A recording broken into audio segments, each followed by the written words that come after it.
Hey everyone, and welcome back to Brian's Horror Movies for Life YouTube channel.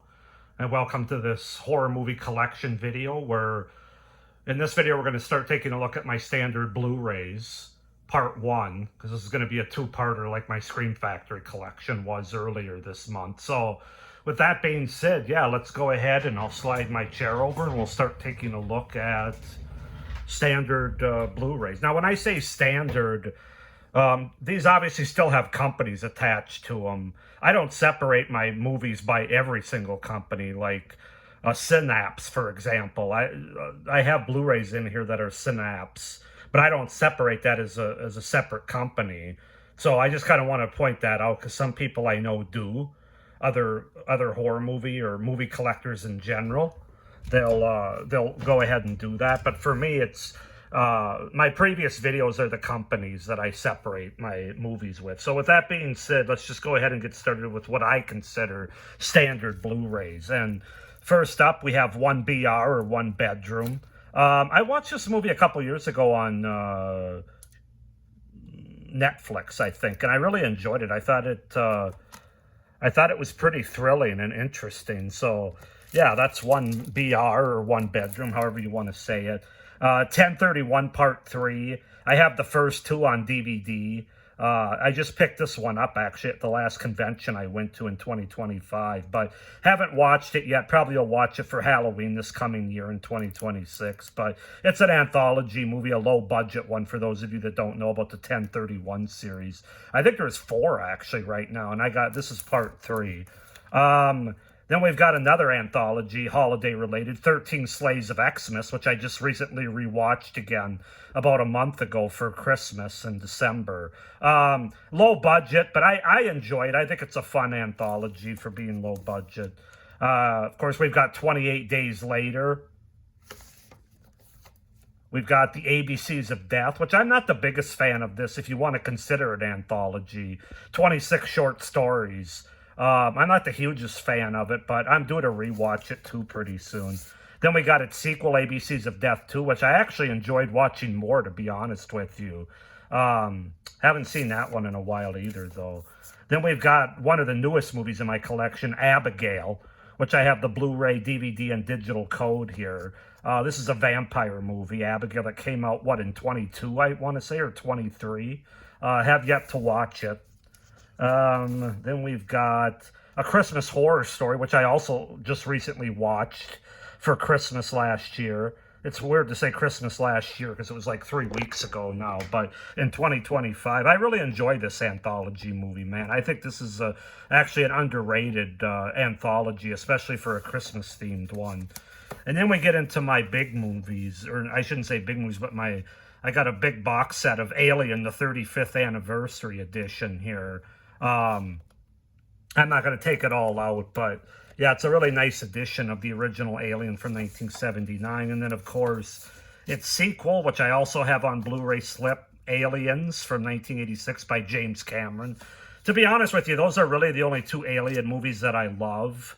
I know there's like 6 other ones besides that, but I never really got into those except for I did pick up the newest one, because I heard good things about it, Alien Romulus. But obviously you can see I haven't watched it yet because it's still in plastic wrap, and I did not see it at the theater. So I'm interested to see that one, to see if it's as good as some people say. But the first 2 Alien movies are outstanding. American Psycho. And I have to get down here a little bit so you guys can see better. An American Werewolf in London, one of my favorites. One of my favorite horror comedies, or yeah, like horror comedy movies. As Above, So Below. This is a great found footage movie, which I'm not the biggest fan of, but there's about 5 that I really enjoy, and that's one of them. Did I miss one? No.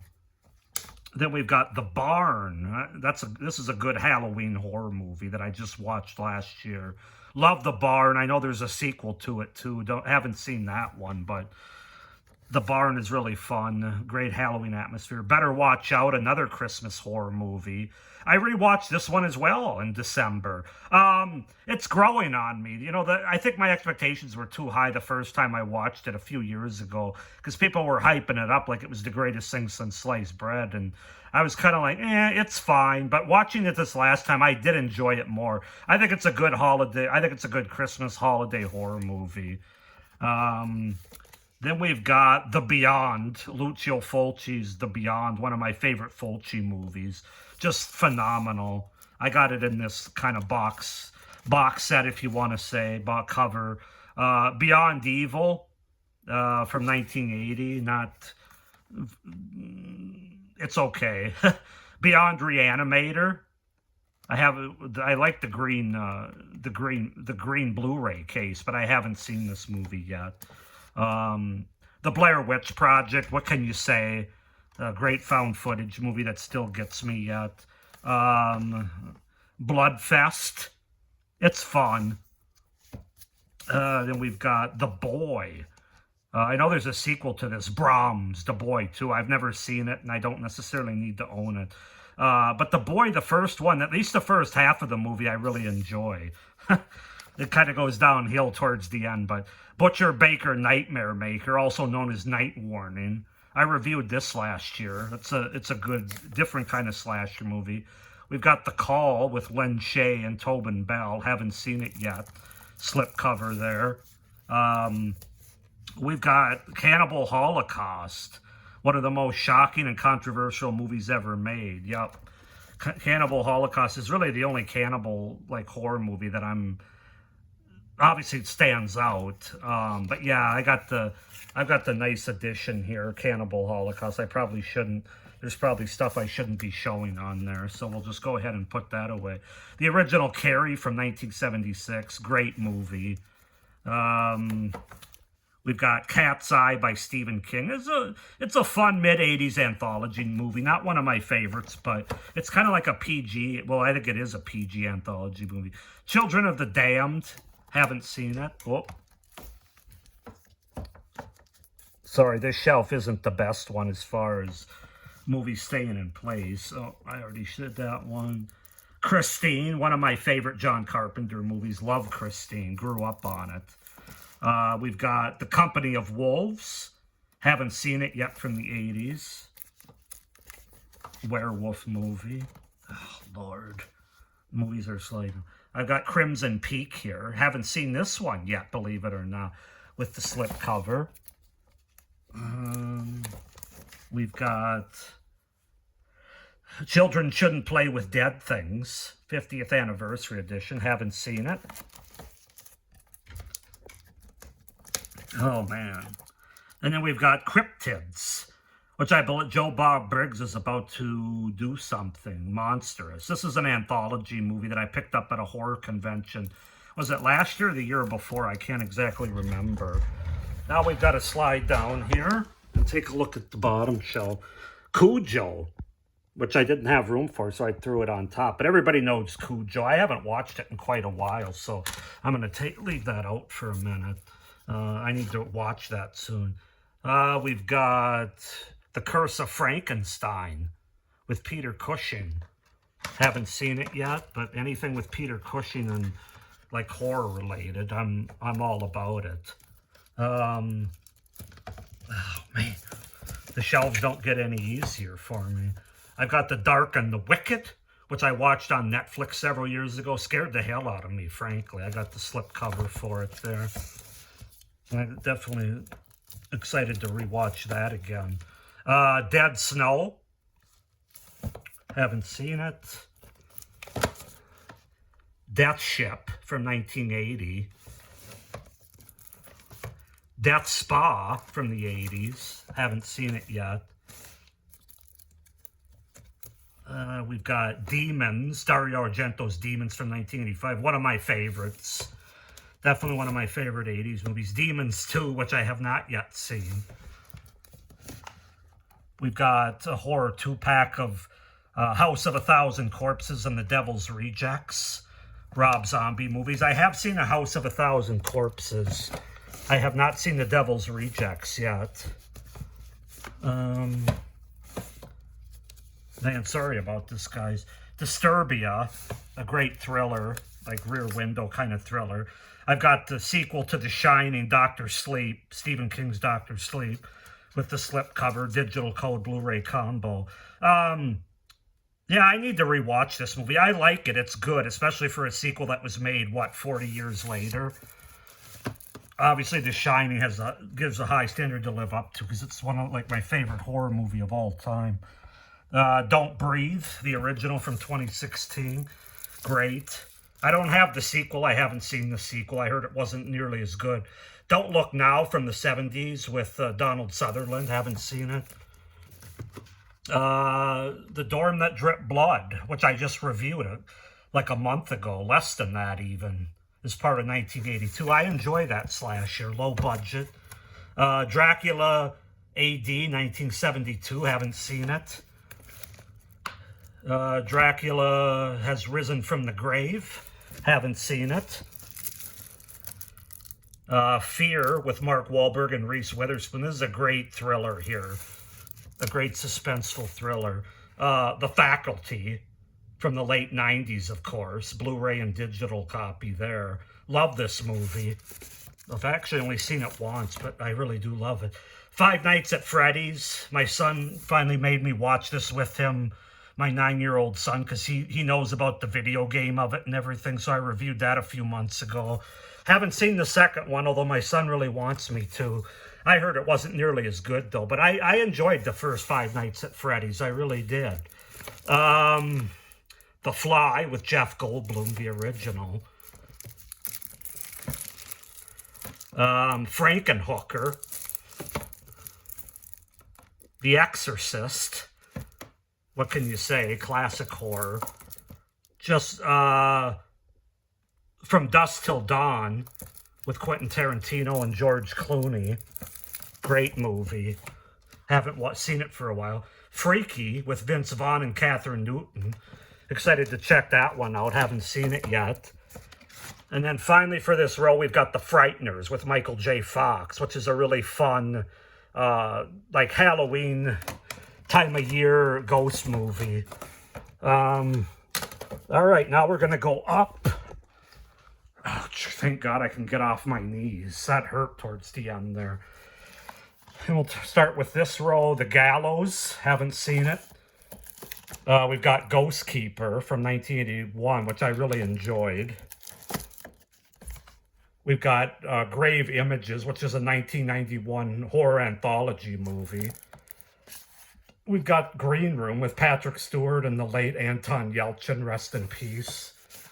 We've got Happy Death Day, the Blu-ray, DVD, and digital combo here. I don't have the second one, Happy Death Day 2. This actually, I don't mind it. It's good. I'm definitely due to rewatch it. I didn't quite get as much. Again, it might have been one that was overhyped for me. Hellfest I do enjoy. I love the horror amusement park setting. Henry, Portrait of a Serial Killer. Just a great performance by, what's his name? Why can't I think of his name? Michael Rooker. Jeez. Yeah, great performance. Hard movie to watch, though. Hereditary, haven't seen it. I know I need to. Everybody, that's another one that I'll probably be disappointed with, the way everybody hypes it up. Hollow Gate. This is one I picked up at a convention with the slip cover here. This is a Halloween horror movie. I don't think it's a slasher. That's right. It's a Halloween horror slasher movie. Horror of Dracula. We've got Leanna Quigley's Horror Workout. We've got The House of the Devil, a great Ty West film. We've got House of Wax from 2005, which, believe it or not, I haven't seen that one yet. The House on Sorority Row, I recently watched and reviewed. It's part of 1982. I enjoyed this one. I really did. It's a slasher movie. I Know What You Did Last Summer. Got my gal that I had the biggest crush on for about 10 years of my life, Jennifer Love Hewitt there. I Still Know What You Did Last Summer. The sequel, which is kind of a It's not a good movie, but it's kind of so bad it's good, or I have a soft spot for it. Probably because of who's in it. Sydney Sweeney in Immaculate. Haven't seen it yet, but I heard she's really good in it, and the movie's really good, so I'm excited to check that out. In a Violent Nature Collector Edition. Haven't seen it. And then I've got a couple documentaries, In Search of Darkness, all about 1980s horror. And then I've got its sequel, In Search of Darkness Part 2. And I know there's a third one, but I don't think that one, I don't have that one, obviously. I don't know, I probably could buy it. Maybe I will at some point down the road. But I really like the first two. The third one was okay when I watched it on Shudder, but Elizabeth Moss and The Invisible Man from 2020, really good. I don't know if you'd call it a remake, like a reboot, readaptation of the classic story, The Invisible Man. It Follows. I like it. Again, I'm due for a rewatch on it. And then Killer Clowns from Outer Space, one of my favorite 80s horror movies. I have that on Blu-ray here. So that's it for that, Ron. I think we'll probably end it there, and then I'll... Oh, no, wait. You know what? I'm going to do just a couple more to get through the K's here. So we'll do Killer Workout, which is an 80s slasher movie. Haven't seen it. And then M. Night Shyamalan's Knock at the Cabin. Haven't seen it yet. Blu-ray, DVD, digital code, slip cover there. And then that's where we're going to end. We'll start with the L's next time, because this video is already over 16 minutes, so too will the other one, part 2 probably be. But this was part 1 of my standard Blu-ray collection. I hope you guys enjoyed it. Please comment down below any thoughts you have about any of the titles I showed you in this video, or questions down below in the comments. Please like this video, hit the little notification bell, and subscribe to my channel. If you're not a subscriber already, please hit that sub button. It'll really help me out. But with that being said, thank you for watching. Hope you're doing well. But as always, stay scared. Bye.